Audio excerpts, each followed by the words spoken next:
And more news coming in. Let's tell you about day 3 of the big picture as far as the war is concerned in Iran. Race of Iran missile versus interceptor of US allies.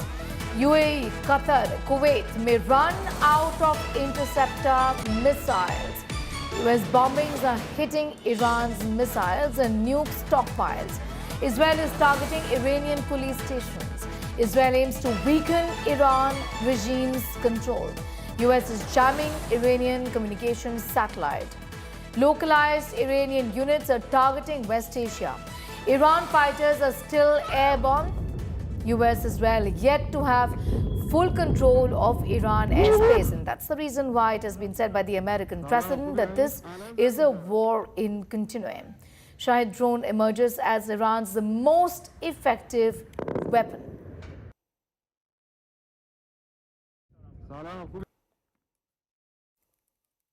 That's the information that we have as far as the big picture and the war is concerned. Well, there is a reason why the American president has spoken about this war continuing to up to 5 weeks, because the big picture clearly looks like Iran isn't succumbing to pressure at this point in time. On the other hand, as far as UAE, Qatar, Kuwait are concerned, they could be running out of interceptor missiles, and that may in fact spell problem at this point in time.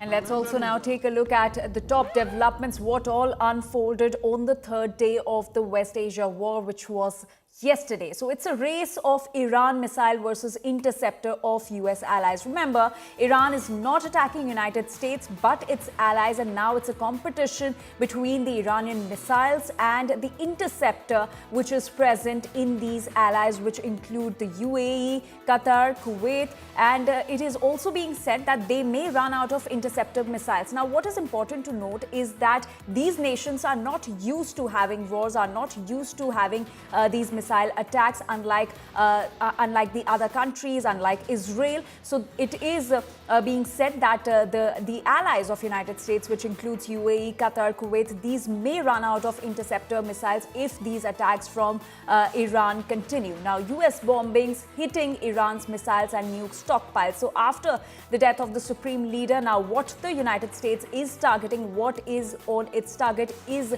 the missiles, the underground missiles and the nuke stockpile. So United States is bombing Iran in order to destroy its missiles and the nuclear stockpiles. Israel is targeting Iranian police stations. Now, why is this being done? Israel is particularly targeting the Iranian police stations because Israel wants that there's a law and order situation and there's unrest which is there in Iran after the death of supreme leader. So that is why Israel is also targeting the police stations in Iran. Israel aims to weaken Iran's regime control, and that is exactly why it is targeting the police stations which are present in Iran. The United States is jamming Iranian communication and satellite. That's another crucial move being taken by the United States, that it is attempting to jam the Iranian communication and satellite. And meanwhile, if you talk about Iran, the localized Iranian units are targeting West Asia, and Iran fighters are still airborne. So as we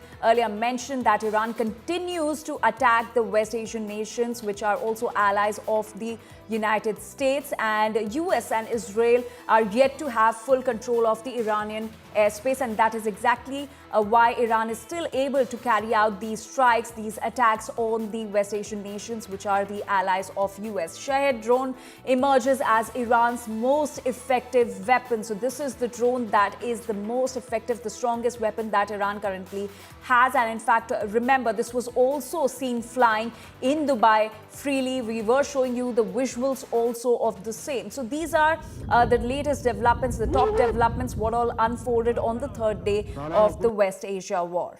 That's right. Rohit continues to be with us. I want to ask you, Rohit, how is America looking at a situation where these countries, where UAE, Qatar, Kuwait, pretty much caught in crossfire here, are looking at, given that the interceptors could be running out of the interceptor missiles, and that really could spell a lot of trouble for these countries. How does America look at the situation, given that the American president has said the war is continuing for 5 weeks or so?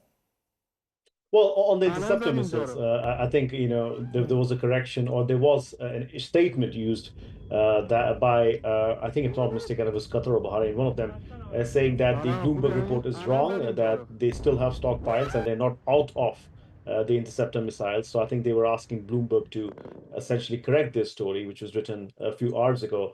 But in terms of supporting these countries, I think it is but natural for America. America has been the quote unquote net a security provider for this region for the longest time. It has built military bases in this region. America has great relations with these countries. And in a way, I think it probably is dawning on the Americans that apart from defending their own interest and their own bases and their own citizens, they also have to ensure that the region and its security is taken care of. Now, one thing that this war has done is it has united these countries against Iran, and nobody expected that to happen. In fact, Saudi Arabia would never expected that this would happen to them as well.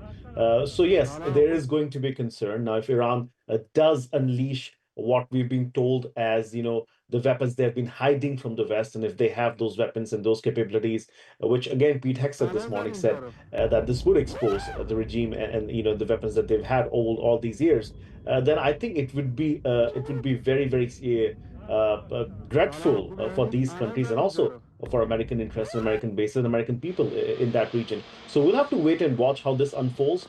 America is preparing a fresh barrage of attacks on Iran as we speak. We may see that happening in the next 10, 12, or 24 hours or so. But that also means that Iran must be preparing something similar. So I think it is a very, very difficult situation. I think we'll see a lot of things happen, escalation take place. And as we were talking earlier, there could be a lot of casualties also, not only Americans, but also the other countries in West Asia.